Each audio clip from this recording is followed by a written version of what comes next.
Hey there, student fans. I'm Carl Zeus, and this is a special exclusive edition of CNN Student News.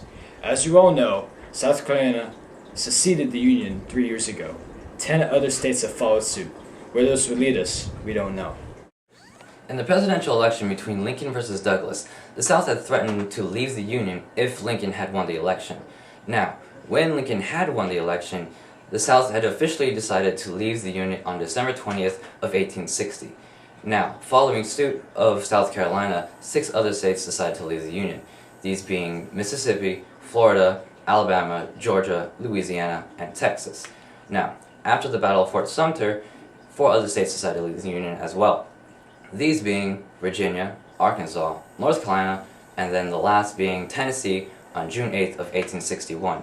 Now, these states decided to create what was called the Confederate Union, and these caused a lot of dangerous tensions between the North and the South. Advancements in weaponry have led many researchers to believe that this may be one of the most deadly wars in all of our history. A total of 200,000 have already perished, and many more to come. Here's John Spankowski to explain why this is. One of the most important components of any war is the weapons used to fight it, and the American Civil War was no exception. In fact, many refer to the US Civil War as being one of the first modern wars in history, because of the advancements and innovations applied to the weapons used to fight it. Soldiers of both sides of the war carried with them a heavy arsenal of deadly weapons designed to lay waste to their opponents.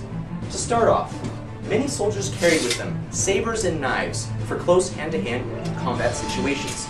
A familiar example of this would be the Bowie knife, popularized in the early 19th century by James Bowie. Other prominent combat weapons included black powder pistols and revolvers, and black powder muskets for longer range combat. The American Civil War, however, stands out in history because of the grand innovations in weaponry that emerged during the time. The US Civil War saw the emergence of a faster, more accurate, and deadlier class of firearms, collectively known as rifles. The secret behind the rifle's success was the spiral grooves bored into the weapon's barrel. These grooves caused the bullets to spiral as they were shot down the barrel and exited the muzzle. The spiraling of the bullet allowed it to travel in a straighter direction for a longer period of time, effectively granting the user a longer firing range. Accompanying these rifles was a specialized type of bullet, effectively known as the mini-ball. This class of bullet was made with a very soft type of lead that was designed to expand under the pressure within the chamber once the firing of the gun was initiated. The expanding bullet would interlock with the grooves in the barrel and engage the spiraling process. Along with these advances in light artillery came several advances in heavy artillery. These included the introduction of rapid firing weapons, essentially early machine guns, most notably the Gatling gun. The use of smooth-bored and rifled cannons were also very common during the US Civil War times. Earlier today, Lincoln issued what associates in the White House call the Emancipation Proclamation. Here's Ruby J. Ferolino to report on this upcoming event. As of January 1st of 1863, Abraham Lincoln declared the Emancipation Proclamation. The Emancipation Proclamation declared that all persons held as slaves within the rebellious states are, and henceforward, shall be free. So now let's go on to talk about the pros and cons of the Emancipation Proclamation. First off, the Emancipation Proclamation changed the focus of the war. Before, the main focus of the war was to preserve the Union, and with the Emancipation Proclamation, the freedom for slaves became the legitimate war focus. Second, the Emancipation Proclamation helped prevent the involvement of foreign nations in the Civil War. Countries such as Britain and France were willing to aid the Confederacy, even though they were against slavery. The cons. The Emancipation Proclamation only applied to the rebellious states that have seceded from the Union. Lincoln intended to cripple the Confederacy. Instead, it angered the southern states more. And lastly, Lincoln's advisors did not initially support the Emancipation Proclamation, and it showed the demonstration of the president's executive power.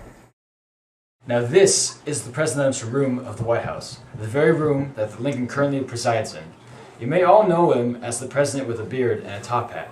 But may have never had that beard if it weren't for a little girl from Westfield, New York, who told him that he should grow whiskers because, quote, "You would look a great deal better, for your face is so thin." Now that's random!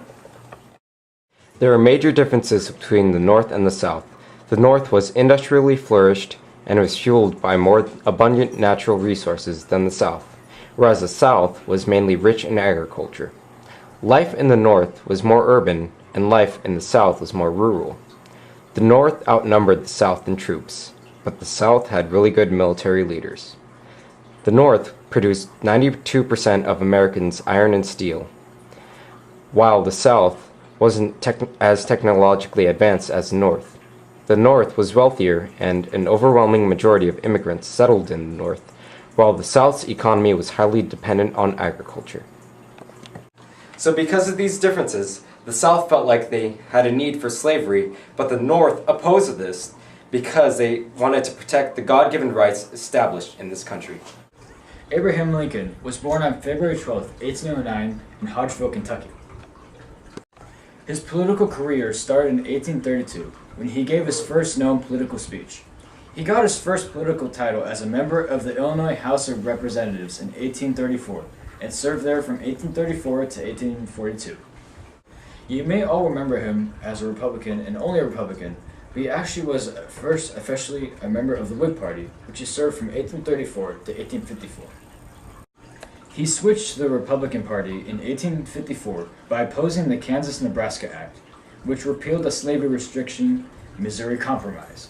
He wrote in 1854, "I think I am a Whig, but others say there are no more Whigs, and that I am an abolitionist. I do no more than oppose the extension of slavery." After turning Republican in 1854, he moved toward stopping the expansion of slavery in everything he did. In 1858, Lincoln ran for the U.S. Senate against his political rival, Stephen Douglas, and challenged him to a series of debates, known as the Lincoln-Douglas debates. They were most famed because of the highly controversial Freeport Doctrine. It was issued by Douglas, who argued that no matter what the Supreme Court ruled, slavery would stay down if the people voted it down.